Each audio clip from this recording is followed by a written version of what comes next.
Scanlon. Thank you very much, Geraldine. And thank you so much for coming in. Yes. And we've asked you in this morning, Martin, to talk about fair days in Scariff. Thank you. Going back a little bit, Yes. and your memories of them, Yes. and all the things that happened around them and during the day. Yeah, well, fair days in Scariff were very, very busy days. It was Scariff is kind of centrally located in East Clare, and fair days in Scariff were very important days because it gave the farmers the opportunity to sell their stock. Now, fair days, very few people in Scariff who would be younger than Jim and myself here would have memories of fair days in Scariff, because the fair days in Scariff ended basically around 1964, and the Mart replaced the fair days. It was the end of an era, really. Yeah, there are a lot of people in Scariff who have memories of the fair days, though, at Martin, because I've heard a lot about them, and I wasn't here during any of that time. Yes. You know. Yeah. Well, as I said, Jim and myself would be both from farming backgrounds. Yes. So we'd have a little information on that. Now, you see, the farmers, Scariff, as I said, was the biggest fair in East Clare, and farmers from Mount Shannon, Whitegate, Fecal, even Killanena, Flagmount, Bodyke, Tungraney, that area there, all of those farmers would have brought their stock, most of the stock anyway, to Scariff, because it had a reputation of being a good fair, a big fair, and it attracted a lot of the big cattlemen from fatteners from Westmeath, Kildare. Oh, right, okay. They would come that far to buy cattle. Very good. Because this area would have a very good reputation for having good cattle, and from a limestone area which was considered good as well. Yeah. For young stock, healthy stock. Yeah. So these dealers came regularly to buy stock in Scariff. So how would they have got the stock to the rail? You know, it was either rail, or would they have used the canal? Would they have used the boat? they would have gone to, well, you see, at the end of the fair, lorries would arrive, and usually they'd load the stock that they had bought down around what is now the ambulance centre, but that was Kevin Bann had a forge there at that stage. That was tended to be the area where they loaded the stock. And they'd be brought then to maybe back to Meath or the big farms in the east of the country. Or sometimes if they were being brought for export, they would be brought to Borthill and put on, special carriages. The carriages on the train. Carriages, and they'd be brought to Dublin. And Martin, can I ask you now, did people deal more in dry cattle than dairy farming at the time? To be a mixture. With mixture. Well, farms would say stocking rates would be considerably lower at the time, so numbers on each farm would be a lot lower. Because farming was less intensive at the time. And at the fairs there'd be a mixture of cows, calves, even occasionally bulls, on the day, And as Jim was, when we were talking before the meeting, before the interview, Jim said that occasionally there'd be creels of bonnows. Though farmers would, if they had sows, they'd bring the litter of bonnows in a little creel could be pulled in. It could be drawn by an ass or a horse cart. Right. And the bonnows and the pig or whatever. I have a notion that the bonnet fair was the day after the.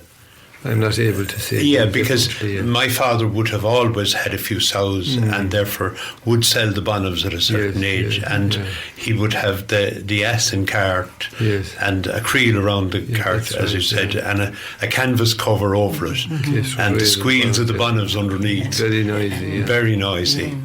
I suppose when Martin and I were in school, in primary school, and we were in primary school together, it would have been a lovely day for the school children. Oh, should they had the day off? Had they? They had the day off. Well, you see, we always hoped that the fair would be on a school day, because if it was on a school day, we got the day off. because it would be very dangerous for children to walk the streets. Oh yeah. If it's on a Saturday, you were cheated. On a Saturday or Sunday, well, there'd never be a fair on a It Sunday. wouldn't have worked this year, so. The November fair was a big fair, wasn't it, Martin? November was always 1st of very big. November. Yes, yeah. But tomorrow is the 1st, isn't it? Or Saturday is the 1st. Yeah, today we're talking about is the 1st. Yeah, so. well, yeah. Mm-hmm.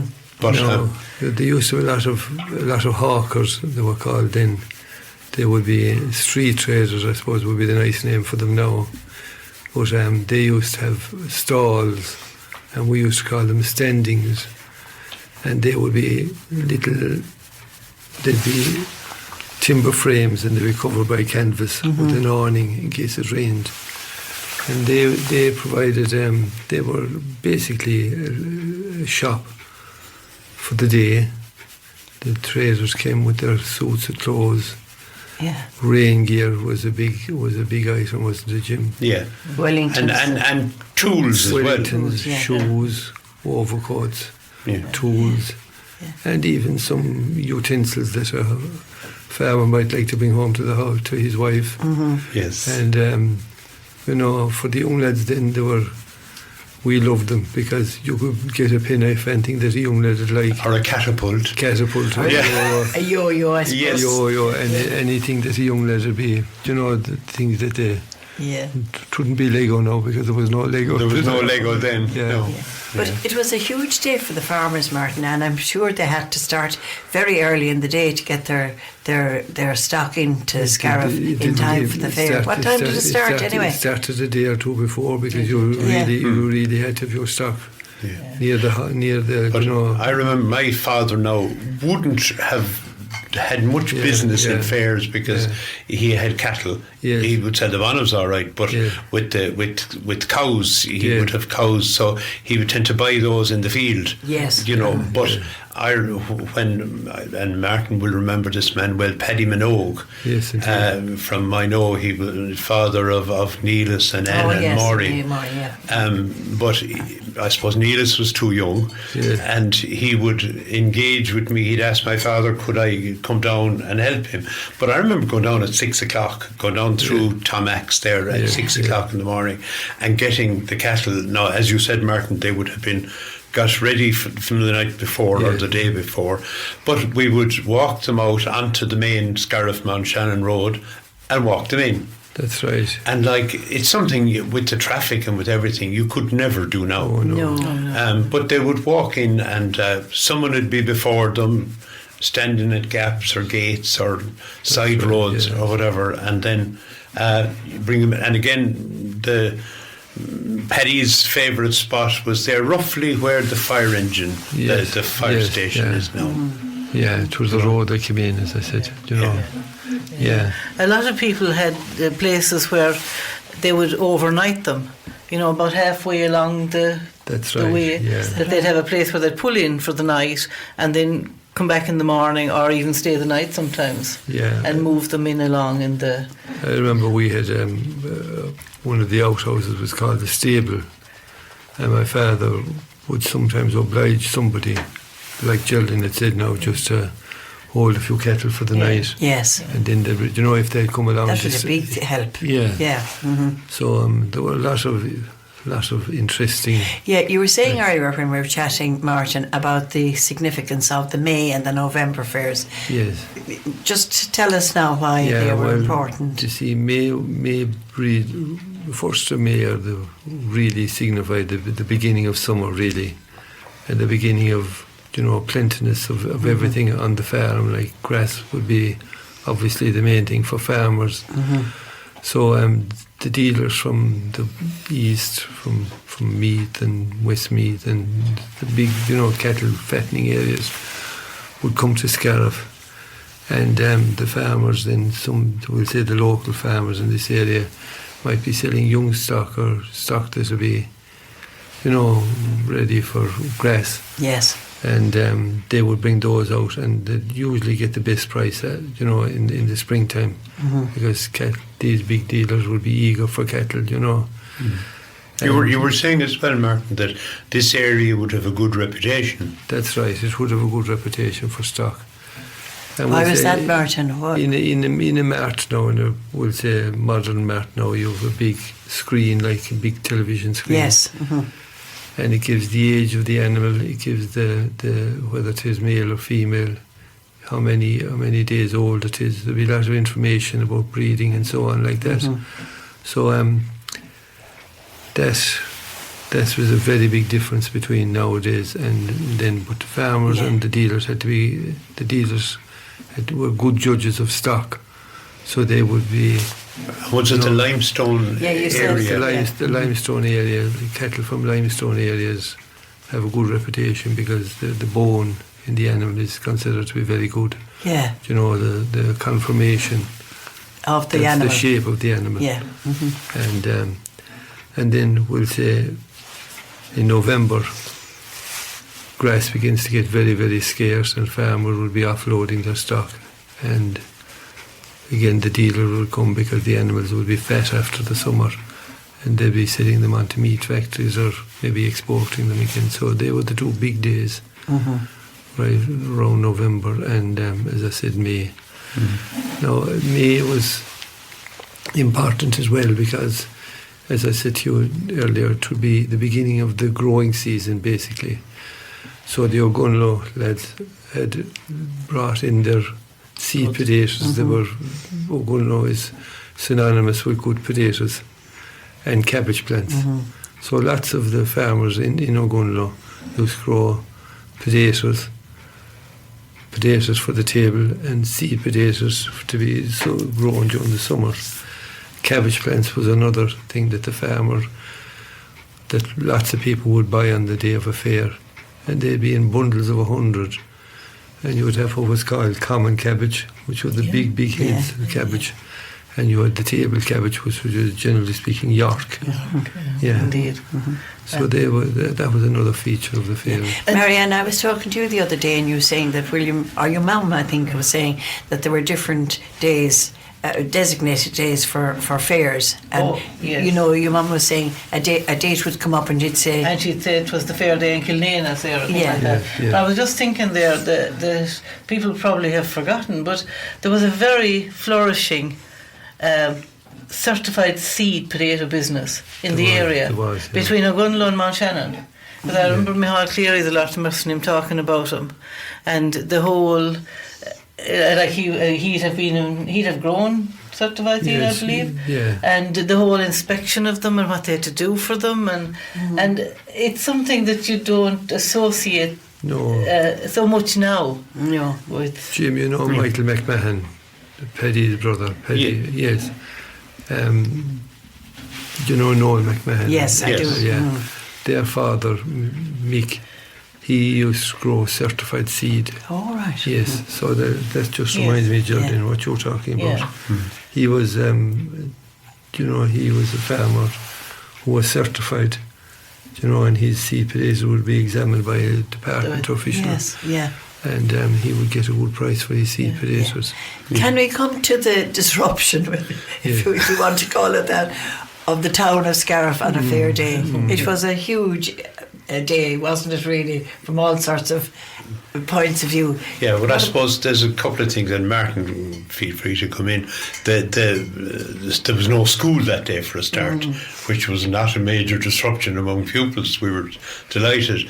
But for a lot of shopkeepers, I mean, it was a major problem. Oh, yeah. And because the town was literally full of cattle. I mean, it's hard to imagine it now, that all the streets and the green and everything with I suppose hundreds at least, or maybe more, of cattle.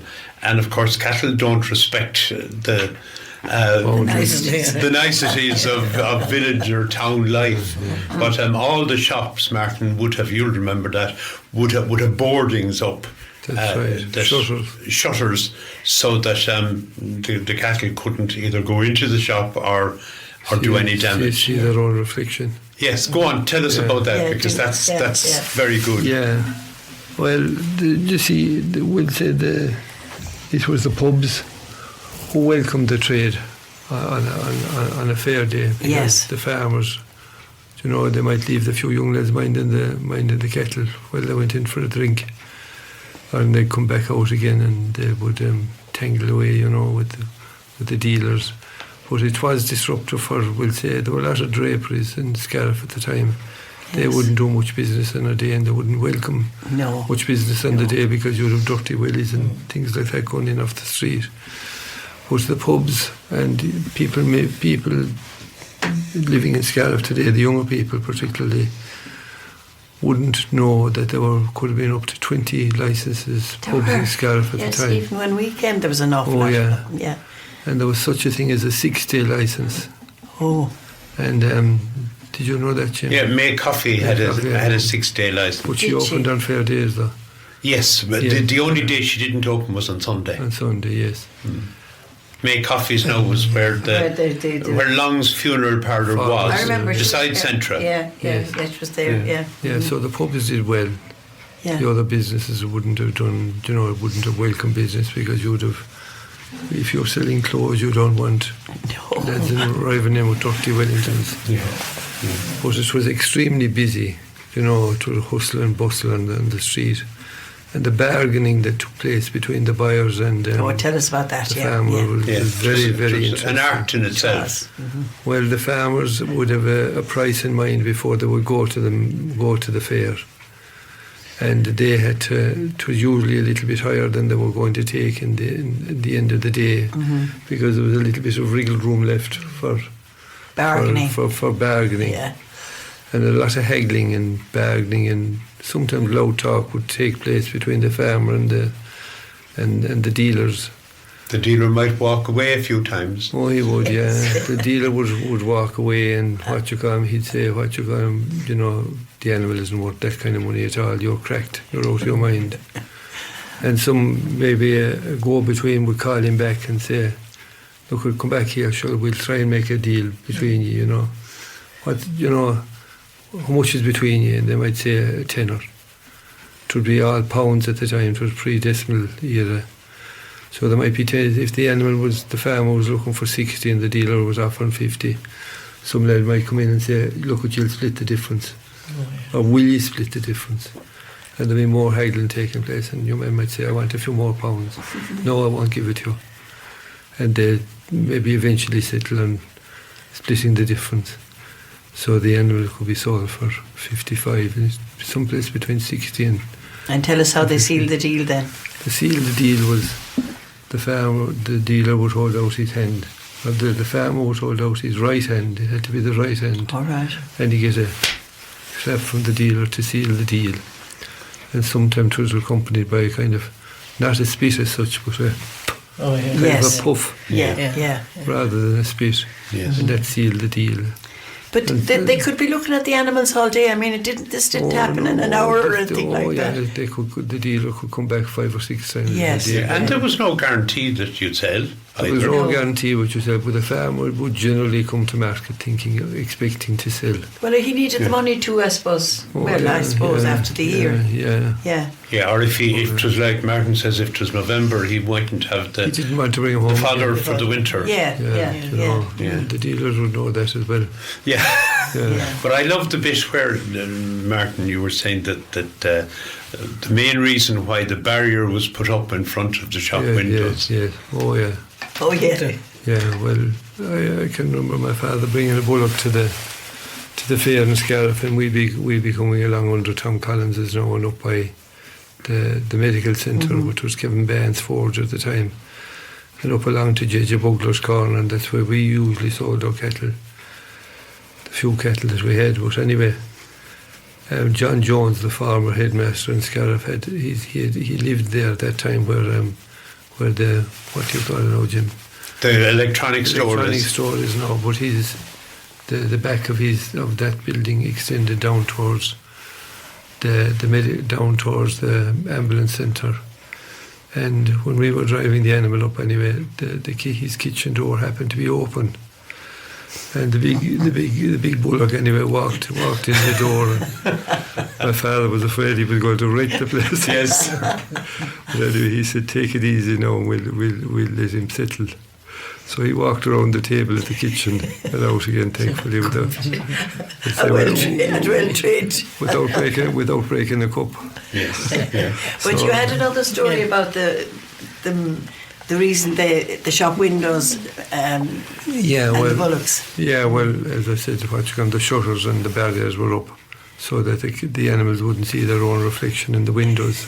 Because they think it was another bullock, like, and they poke, They go with the head first. Go with the head first, a headbutt. Oh, God. Yeah. And of course, when cattle are out of their own area or comfort zone, they're inclined to be looser in their bowel movements, shall we say. So there would be a lot of... I'd say there was a fine carpet of stuff around Scariff that day. There was. Yeah. So the following morning you would have the councilmen. The councilmen with their big yard brushes and the hydrants then open up the big hoses. Just kind of slush it down. Like a big huge power hose, basically. Yeah. Slush it down into the rivers. Yes. There were three certain places you said they well, they went down the Fecal Road, some of it because of gravity, down the Church Street or the Lane River, and into the river, the river there again, and down the street in Scariff, which went down into the river beside the bridge. The bridge, yeah. All the same river, but it all ended up little tributaries coming off it, Yeah, it wouldn't happen now. No. But there seemed to be no dead fish or anything after it. Yes, I know. They were used to it, I suppose. Yeah. Well, they only got it once a year or twice a year, maybe. Yeah. But I remember, Martin, at the end, like as I said, my experience of fair days was with Paddy Minogue, God rest him. And Paddy, like every other farmer around, would go into Anna Bugler's or and have a drink or two and come back out. I would be left obviously minding the cattle because they would be sold perhaps, but I meant to mention about the when the cattle were sold, in order to tell everyone else that they were sold, there was a special mark put on them. Another dealer would have no business going along trying to buy that animal. There was a special mark. It was like a big, for all the world, like a big tube of lipstick. Yes. To be about an inch, and maybe an inch wide, and maybe 6 inches long, a big tube. And they would put, when the deal would be done, they'd put this rattle on the animal's back to signify that it was bought. Yeah. Right, and at the end of the day, then they'd be brought down by the dealers and loaded onto lorries and brought off. Yeah. Yes. But it was the social aspect of the day as well. Oh, yes. That farmers met. They met obviously in the street. It might be one of the few times they'd meet some of them, Yeah, and get information and exchange. Share the news, the local news, and so on, And have a pint. And as you said, Martin, a sniff was enough for some of them. They got it so rarely, See, farmers wouldn't have been, lots of people at the time to be, money wasn't as plentiful at all. No. But they'd have a few pints probably, and often they'd, maybe get drunk, and then the lads would know who'd be used to more. A few, drinking a few more pints than they would. Yeah, so there were different times. And the final thing then, you were just saying, Jim, you said you remember somebody making homemade chips as food. I do. I suppose there'd be a few places in Scariff. Martin mentioned before we started Hinchy's. Yes. Hinchy's would be the main one for meals. And they'd make something. Like these men would be, and they were nearly all men, would be standing around all day. They'd be gone out of home at 6 o'clock in the morning. And they wouldn't be back until evening. So they needed something. But I remember one house particularly where the woman in the house used to make chips, large amounts of chips. It was the first time I ever tasted chips. They must have been divine. They were. And of course I'd be minding the cattle and standing up while the other business was going on. But getting chips and that. So, I suppose there were people who, made a few bob on the whole thing. Yeah. I'd say Hinchy's would have been the main place. It would, because one Mrs. Hinchy, that would be Vinnie's mother. Yes, I remember her actually. Yeah, she was a great woman. Another thing I remember as well was the Jehovah's Witnesses. Yeah, Isn't that strange? And I remember them in Scariff on the green, and they'd be, I suppose, to attract a bit of attention, they'd be playing the accordion. Remember two lads there playing the accordion, and then when they'd stop playing, they'd talk and give a speech on whatever they're. I'd say that was filling their fears. I did. But so they tried anyway. And the music would attract people, so some people might stay and listen to see what they were saying. Yes. Well, look, we could go on and on and on and talk about Richard. Just one other thing, Geraldine, as I said before, it would have been tractors would have been very, very scarce, and the horses would have been, the main animal for transport on the farm, bringing in hay, turning hay, all that kind of stuff. But it would be an occasion as well, the big fair days as well, for guys who had stallions. All right. And they would parade them occasionally through the fair. Right, okay. Yeah. Do you ever remember that? I don't remember stallions, but it should be a way of advertising the fact. Did you ever hear that, Geraldine? No, I was just thinking about advertising the. Yes, advertising the wares. Yeah. So I remember that on a few occasions. Big horses, but they'd be on a lead, obviously, and he'd trot them through the fair. My goodness. Yeah. Well, it's a big part of our social history, really, isn't it? And I mean, it happened not only in Scariff, but in many centres around East Clare. Yeah. Martin, thank you so much for coming in and talking about it. And I suppose because it is the 1st of November, we thought it was appropriate to talk about some part of the history of Scariff in that way. Thank you so much for coming in. Thank you. For having Thanks, Martin. Yeah.